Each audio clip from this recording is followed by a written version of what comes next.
Hermanos, muy buenas noches. Hoy es 4 de julio de 2023, aquí desde California.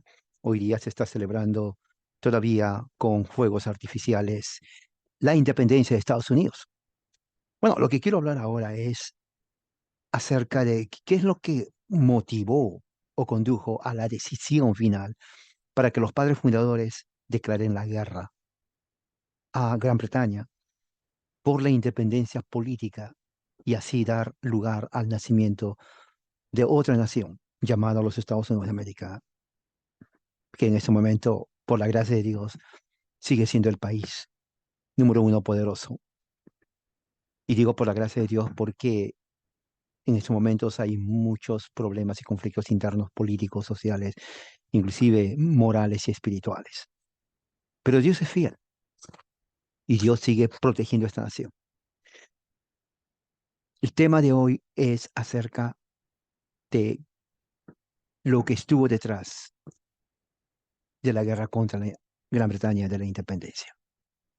Y voy a hablar acerca del personaje que muchos no saben, no hablan, pero que es fundamental y es reconocido por historiadores, Juan Calvino.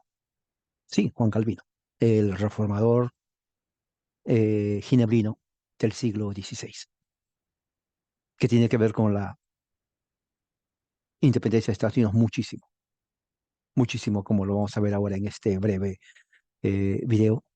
Hay mucho que hablar, pero voy a hacerlo brevemente. Así que para empezar voy a compartir mi presentación.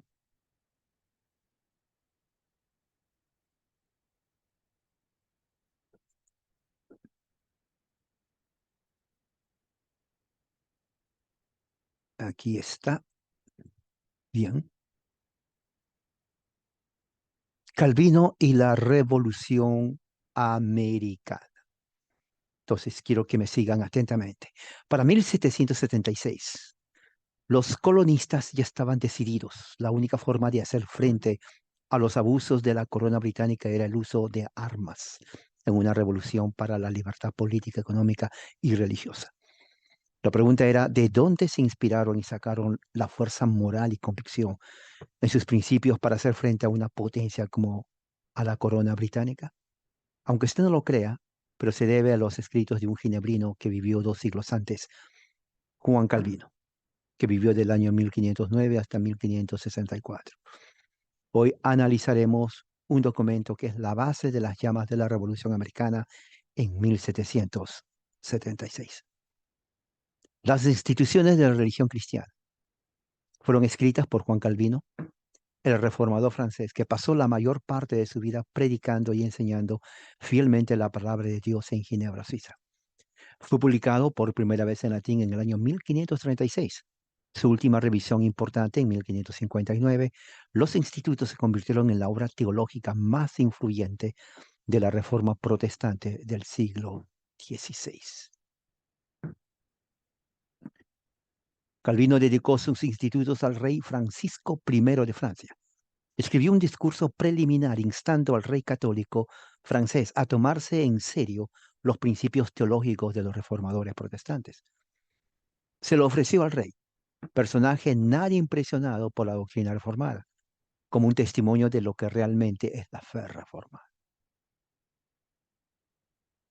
En su libro cuarto, capítulo 20, Calvino desarrolla lo que es el magistrado dentro de la cosmovisión reformada.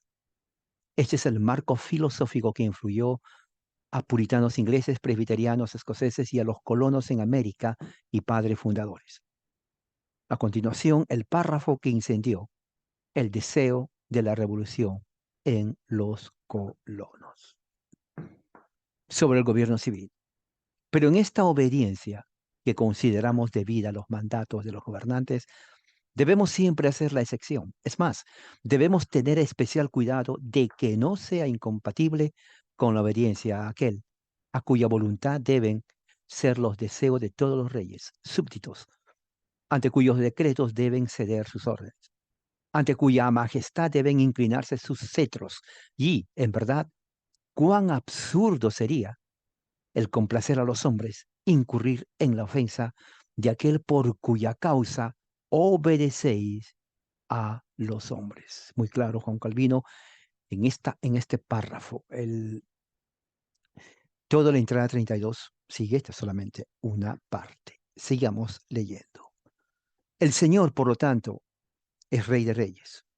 Cuando abre su boca sagrada, Él solo debe ser escuchado, en lugar de todos y sobre todos. Estamos sujetos a los hombres que nos gobiernan, pero sujetos únicamente en el Señor. Si algo ordenan contra Él, no le hagamos la menor atención, ni nos conmueva toda la dignidad que tienen como magistrados, dignidad a la que no se daña cuando está subordinada al poder especial y verdaderamente supremo de Dios. Tremendo, Juan Calvino, un genio.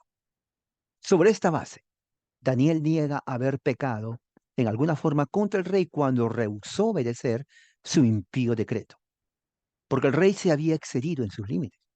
Y no solo había sido perjudicial para los hombres, sino que, por levantando su cuerno contra Dios, prácticamente había abrogado su propio poder.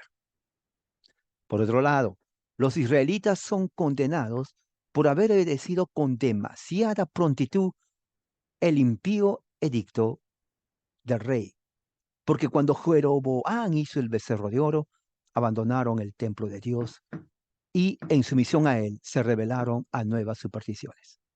Con la misma facilidad la posteridad se había inclinado ante los decretos de sus reyes. Por esto, son severamente reprendidos por el profeta. Lejos está el elogio de la modestia, de ser debido a ese pretexto con que los cortesanos halagadores encubren y engañan a los simples, cuando niegan la licitud de declinar cualquier cosa impuesta por sus reyes, como si el Señor hubiera renunciado a sus propios derechos a los mortales, por nombrándolos para gobernar sobre sus compañeros, como si el poder terrenal disminuyera cuando se somete a su autor, ante quien aún los principados de los cielos tiemblan como suplicantes. Sé el peligro inminente a que se exponen los súbditos con esta firmeza, siendo los reyes los que más se indignan cuando son despreciados. Como dice Salomón, la ira del rey es como mensajeros de muerte. Pero ya que Pedro, uno de los heraldos del cielo, ha publicado el edicto, debemos obedecer a Dios antes que a los hombres. Consolémonos con el pensamiento de que estamos rindiendo la obediencia que el Señor requiere, cuando soportamos cualquier cosa antes que apartarnos de la piedad. Y para que nuestro valor no decaiga, Pablo nos estimula con la consideración adicional de que fuimos redimidos por Cristo al gran precio que le costó nuestra redención, para que no nos rindamos a una obediencia servil, a los deseos depravados de los hombres, mucho menos rindan homenaje a su impiedad. La fuente Institutos, libro 4, capítulo 20, entrada 32.